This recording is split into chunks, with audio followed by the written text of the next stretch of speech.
Tayo. Si Kuya ba si Kuya? Si Kuya. Si Kuya na tayo. Tito Mario. Tito Mario. Tita Mario. Mario Dao. Public yan. God for what? Usap-usapan nga ngayon at trending ang muling pagkikita ni Heart Evangelista at ng kanyang ex-boyfriend na si Jericho Rosales. Muli nga daw kasing nagkita-kita ang mga original Star Magic artists na sina Dieter Ocampo, Bea Alonzo, Maha Salvador at Piolo Pascual. Kasama nga din nila itong si John Lloyd Cruz.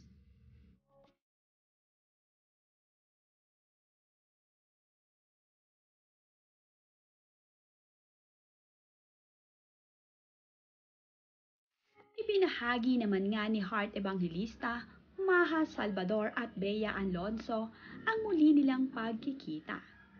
Agad naman ngang nag-trending ang muling pagkikita nila, lalong-lalo na nga itong si Heart Evangelista at Jericho Rosales. Naging usap-usapan nga ito dahil ngayon nga lamang daw muling nagkita ang dating mag-ex.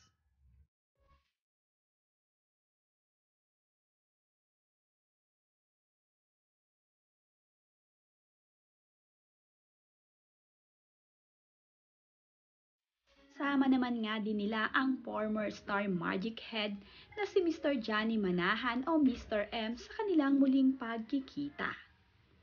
Ayon naman nga sa caption ni Heart Evangelista sa kanyang mga ibinahaging larawan ay, "About last night. Growing up together was fun. Seeing where life has taken all of us is pretty cool."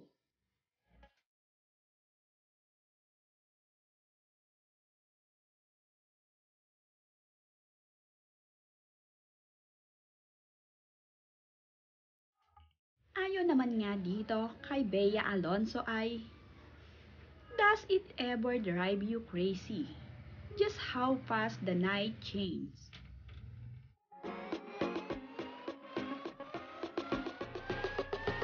Saya-saya nga ni Bea Alonzo dahil muli nga niyang nakasama ang kanyang dating mga kasamahan sa Star Magic at itong si Mr. Johnny Manahan. Malapit na malapit nga itong si Bea Alonzo dito kay Mr. Johnny Manahan.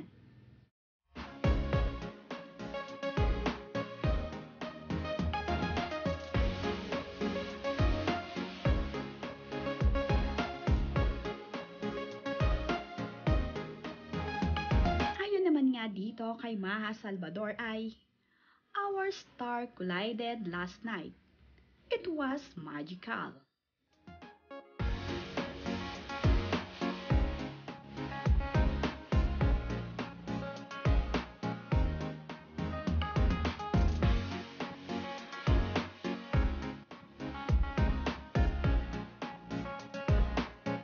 Napakasaya naman nga ng mga dating magkakatrabaho at magkakaibigan sa kanilang muling pagkikita.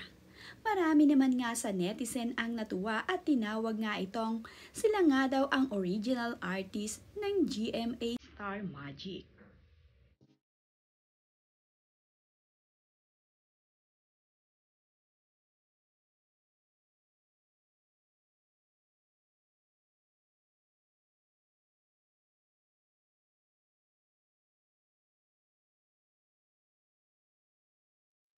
Sa wakas nga ay muling nagkasama-sama itong sina Dieter Ocampo, Jericho Rosales, Piolo Pascual at John Lloyd Cruz.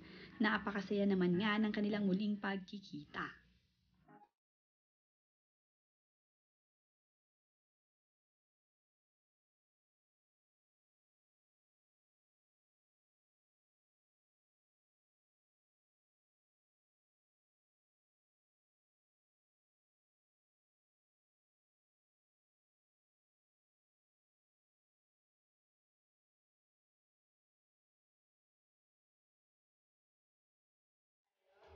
Si Kuya ba si Kuya? Si Kuya. Si Kuya na tayo.